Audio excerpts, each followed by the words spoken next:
1916 ஆண்டு நவம்பர் 20 சென்னை வேப்பேரி பகுதியில இருக்கிற திரு எத்திராஜலு முதலியார் அவர்களோட வீட்டுல doctor Natesanar, doctor TM Nair, Pitti Thiyagarayar, Panagalarasar, Diwan Bahadur MC Raja, doctor Muhammad Usman Sahib, AB Patro, Madurai TM Subramania Mudaliar, Rao Bahadur Venkatareddy, Rao Bahadur O Thanikachalam Chetty மற்றும் பல தலைவர்கள் கூடி ஒரு ஆலோசனை செஞ்சாங்க.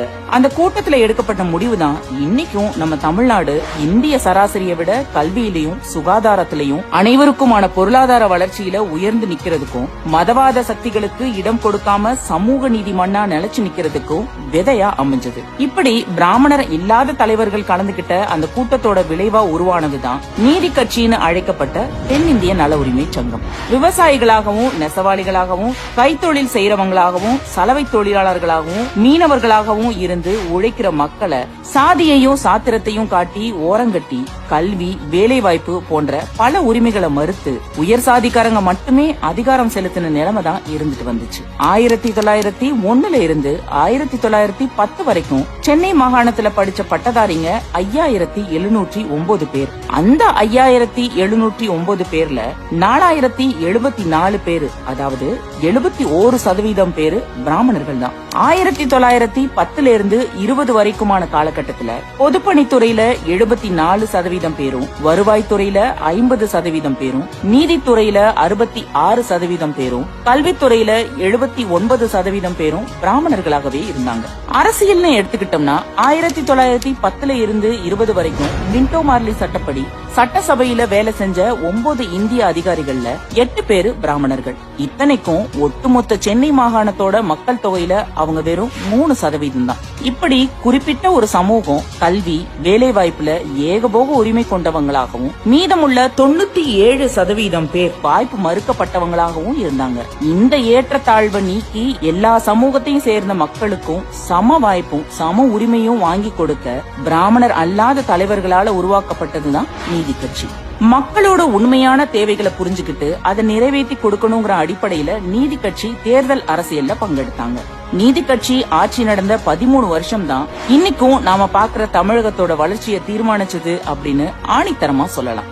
அரசு அதிகாரத்துல எல்லா சமூக மக்களுக்கும் பிரதிநிதித்துவம் கொடுக்கறதுக்காக வகுப்பு வாரி இடஒதுக்கீடு, ஐரோப்பிய அமெரிக்க நாடுகள்ல கூட பெண்களுக்கு வாக்குரிமை இருந்திடாத காலகட்டத்துல ஆண்களைப் போலவே பெண்களுக்கும் வாக்குரிமை அளிக்கணும் அப்படிங்கிற மசோதாவை கொண்டு வந்தது. பஞ்சமர்னு புழக்கத்துல இருந்த தாழ்த்தப்பட்ட மக்களோட அடையாளத்தை ஆதி திராவிடர்னு மாத்தினது.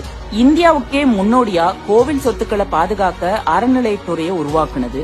பிற்படுத்தப்பட்ட மற்றும் தாழ்த்தப்பட்ட சமூகத்தை சேர்ந்தவங்க மருத்துவர் ஆகிறத தடுக்கணுங்கிறதுக்காக மருத்துவ படிப்புக்கு சமஸ்கிருதம் தெரிஞ்சிருக்கணும் அப்படிங்கிற பொருத்தமில்லாத விதியை ரத்து செஞ்சது. தாழ்த்தப்பட்டவங்க, மீனவர்கள் மற்றும் கள்ளர் சமுதாய முன்னேற்றத்துக்காக லேபர் கமிஷனரை நியமிச்சது.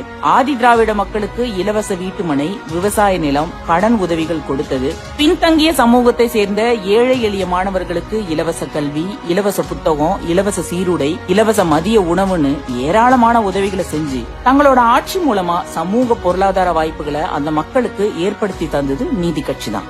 குறிப்பா சொல்லணும்னா நீதி கட்சியோட தலைவர்களில் ஒருவராயிருந்த திரு PT ராஜன் அவர்கள் கூட்டுறவு இயக்கத்திற்கு உயிரூட்டி அதற்கு மறுவாழ்வு கொடுத்தார். தற்போது கூட்டுறவு அமைப்புகள் மக்களுக்கு செய்து வரும் சேவைகளுக்கு இவரது பணியே அடித்தளமா இருந்துச்சு. பின்னாட்களில் இந்த தலைவர்களோட வழியை பின்பற்றியே மக்கள் பணியை முன்னெடுத்தாங்க நீதி கட்சியின் உறுப்பினர்களா இருந்த பெரியாரும் அண்ணாவும். இப்படி பல துறைகள்லயும் மாற்றத்தையும் ஏற்றத்தையும் ஏற்படுத்தி இன்னைக்கு நாம பாக்குற இந்த வளர்ச்சி அடைந்த தமிழகத்திற்காக அடித்தளத்தை ஏற்படுத்தி கொடுத்தது நீதி கட்சின்னு சொன்னா அது எந்த விதத்திலும் மிகையல்ல. அந்த நீதி கட்சியோட கொள்கைகளையும் மக்கள் பணிகளையும் இன்றைக்கும் தொடர்ந்து செய்துகிட்டு வரதோட மட்டுமில்லாம மதவாத சக்திகள்கிட்ட இருந்தும் இனப்பகைவர்கள் கிட்ட இருந்தும் மக்களையும் மாநிலத்தையும் காப்பாத்துற வேலையையும் செய்துகிட்டு வர்ற ஒரே மக்கள் இயக்கம் சமூக நீதி கட்சியான திராவிட முன்னேற்ற கழகம்.